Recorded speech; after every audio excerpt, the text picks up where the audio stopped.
we do something a little different. Because I've been torturing myself enough with all these shitty games. So I created a monster to conduct the review for me. Behold, Franken-Nerd. Okay, I could really use another bolt of lightning. Yeah!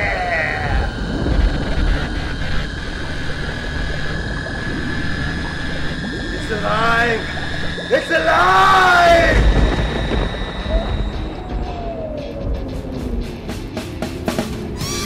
He's gonna take you back to the past to play the shitty games that suck ass. He'd rather have a buffalo take a diarrhea dump in his tear. He'd rather eat the rotten asshole of a roadkill skunk and down it with beer. He's the angriest gamer you've ever heard. He's the angry Nintendo nerd. He's the angry Atari Sega nerd. He's the angry video game nerd. This is a game. Mary Shelley's Frankenstein on Super Nintendo. Game. Good. Good. You bet your ass it's good. Here's the controller for you. Just hit start, knock yourself out. Have fun. Looks like Uncle Fester. Oh, come on, hit him, hit him, hit him. Yeah, you like that game, huh? Go in the building.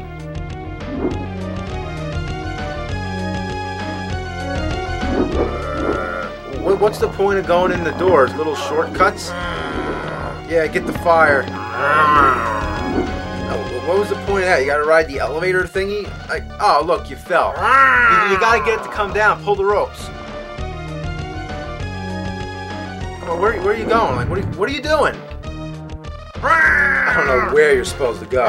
Game! No good! Yeah, it's frustrating, isn't it? Alright, we'll play another game. Try the Adventures of Dr. Franken.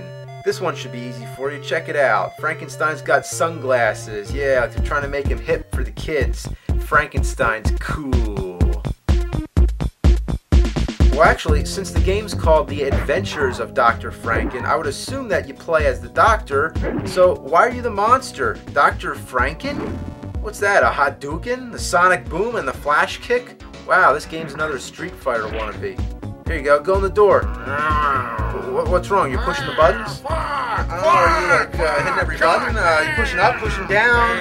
I don't know, maybe there's something you're supposed to get. I'm sorry, you don't have to play.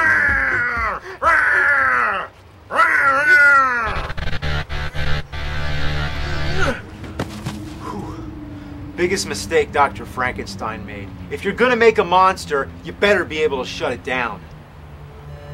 But unfortunately, I can't shut off the game because the monster's in my soul. It's my duty to play it for myself and explain why this game sucks, because I created a monster and there's no turning back. Okay, so I figured out that the goal is to collect pieces of a passport which says F-Bone. Okay, so is this Dr. Franken-Bone or just F-Bone? Is he the monster, the scientist? Who knows?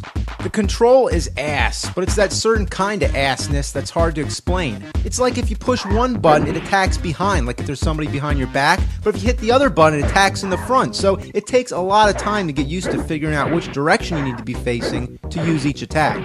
If you ever played Double Dragon 2, it's the same thing. It's all screwed up. It looks like a pretty easy game, but I can't stop dying. You get this huge life bar, but you take 2 or 3 hits and you're dead. But I think the biggest problem is that you move too fucking fast. It seems like you never have time to react to enemies and obstacles, so you have to keep tapping the D-pad so that you don't run into things. And that's no fun. It's like in Sonic the Hedgehog. You love running fast. You want to keep the flow going. You don't want to stop moving, but sometimes you gotta slow down and pay attention. But the only difference is that that game was fun and feels rewarding that patience, but this game is fucking garbage. Now for the feature presentation. Well, the cartridge says Frankenstein the Monster Returns, but the title screen just says Frankenstein. What the hell? As the game begins, you'll notice that the graphics are pretty good for NES standards, and it reminds you of Castlevania. Essentially, it's the same concept, but instead of Dracula, it's Frankenstein you're going after. You're trying to rescue some girl, I don't know, who cares? And yeah, the monster in the game is called Frankenstein. I guess nobody ever read the book or saw any of the movies. So basically, you walk right and kill everything in your way, but just to confuse you, there's all these doors which don't have much purpose whatsoever. If you go in, you might find some energy, but some of them, like this one, takes you into these sewers where you have to fight a dragon which looks like Barba from Zelda 2. If you beat the dragon, you get some energy, which might make up for whatever energy you lost fighting the dragon, so how about just don't go in there and fight the dragon at all? It only exists to make the game a little more complicated, but all you want to do is keep walking right, and don't go in any of the doors. Then you get to the stage boss, which is the Reaper, kind of like Dracula from Simon's Quest. But here's the real annoying part. When you beat him, a bird comes, and trust me, you gotta kill it. If you let this bird touch you, it carries you back to the beginning of the stage. So, you fucking gotta go through all over again. And you think that the Reaper would still be dead? But no! You have to beat the Reaper again! And the bird! Again! What the fuck? Afterwards, you fight some Minotaur thing, which is the real stage boss, and then you get a cutscene which is slow and drawn out. Why can't the text move any faster? In the second stage, you fight your way through the woods. Some of the trees have platforms, but you're never sure where you can stand. Like, look at this! Like, I'm standing right in between them. Don't you think I would fall down? Then you climb up a giant tree stump, I guess, and there's some random guy who talks to you. Afterwards, you don't know where to go, so at first I climbed back down and then walked all the way back to the start and wandered everywhere till I found out that you're supposed to jump down the right side. But you keep getting stuck on the edge, so it's never clear where to go. Like, couldn't there be a sign or something? Then immediately you fight the evil he-monster and she-monster of the trees, which is what the guy just told us about. Doesn't it seem cheap that right after he tells us about a certain monster, they appear? It doesn't build up any mystery. Remember the first Zelda game? You knew that you had to fight Ganon, the instruction manual talked about him, characters in the game talked about him, but at the time, nobody knew what Ganon looked like. It created all this suspense. But imagine if they never talked about him until right before you walked into that room.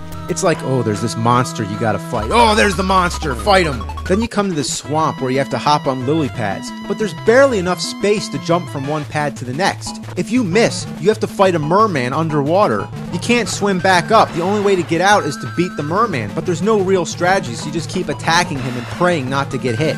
When you die, you'd expect to start right back at the swamp. But no, it starts you off with the merman. Yeah, you don't get a second chance on the lily pads. You have to fight the merman over and over until either you beat him or run out of lives. And you only get a few continues. The only way to pick up where you left off is to enter a password, and then you still have to play the whole stage all over again. Finally, you make it back to the swamp. This time, I'm just going to try to inch my way to the edge of that lily pad. Oh, fuck! It goes away! Wow, you're really smushed between a bag of piss and a pile of shit. If you jump right away, you don't make it. If you take your time and carefully plan your jump, then the lily pad sinks. And once you fall down, you might as well hit reset, because the whole game's over. Look, I'm standing as close to the fucking edge as possible, and even then it's still not enough to clear the distance. So, I give up. I'm putting in a password for the third stage.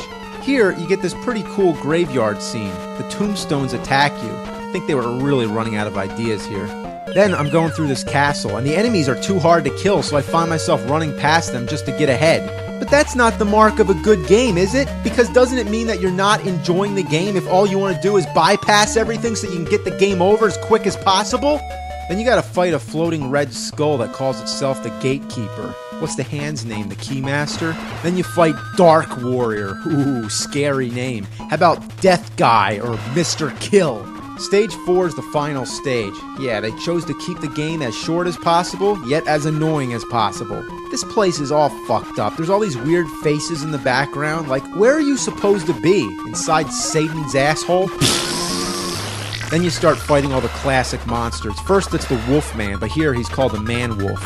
After you beat him, you get a new weapon, three-way fire. It's kind of like the spread gun in Contra. But guess what? When you get hit only one time, you lose it, which happens only in a matter of seconds. Then you get smothered by sackless balls. Yeah, floating testicles.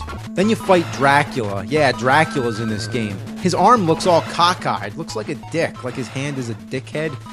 Dickhead. So once again, it's like Castlevania, almost as if Frankenstein and Dracula just switched places. Then you have to swing on vines like Jungle Hunt, but you end up just jumping through the vines and die.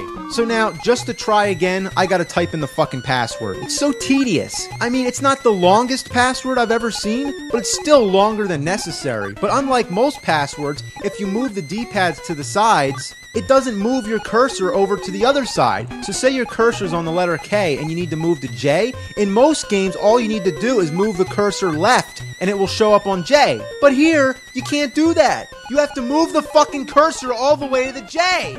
A lot of effort considering that J comes right before K. It's so fucked up. And also, if you enter the password and it turns out that it's wrong, like if you messed up on one letter, it erases the whole thing and you gotta type it in all over again. Why can't I just go back and fix the one letter? I really hate this password thing in general, because what's the point? You should have unlimited continues. Yeah, because the only reason you should have to put in a password is if you turn the game off and want to come back to it later. As long as you're still playing, you're going to keep playing the same stages over and over and over again, so what's the point of sending you all the way back to the beginning? The earlier stages are the easiest, and those are the stages you end up playing the most. It's the later stages where you need the most practice. It's all about trial and error. Like, imagine if in high school you fail out of senior year. What happens? You do senior year again, right? You don't have to go back and do freshman year again. So, bottom line, have unlimited continues. God damn it! Another big piss off about this game is that enemies can kill you even after they're dead. Like, you have to wait for them to completely die before you can pass. Anyway, I can't get past the vine, so I'm gonna cheat with Game Genie, the last resort. But check out these codes! Almost unlimited energy, invincibility after losing the first life may cause the game to freeze, start with no continues, cannot collect extra energy, and one hit is fatal. What kind of codes are these? Is there like some sick fuck who thinks the game isn't hard enough? Like somebody who wants to be tortured some more? Well, how about this? I got a code for you. How about a code that just starts you off dead? Yeah, well, I don't want to freeze, so I guess I'm going to go with almost invincibility, whatever that means. At first the code works fine, but then I found out that if you collect energy, it takes life away. Not that you would need to collect energy, but it's kind of silly, isn't it? And guess what? Once you get to the vines, you still die. Well, that would have been nice. Why couldn't the code say invincibility except for the vines? Even if you pass the vines, the invincibility goes away, so you're left with your own wits to fight Frankenstein. So, fuck the Game Genie, and let me tell you, when Game Genie doesn't help, you know you're fucked. So you fight Frankenstein. His first form's pretty easy, but then he grows into a giant super Frankenstein. Come on! Come on! Come on, you fucking Frankenstein!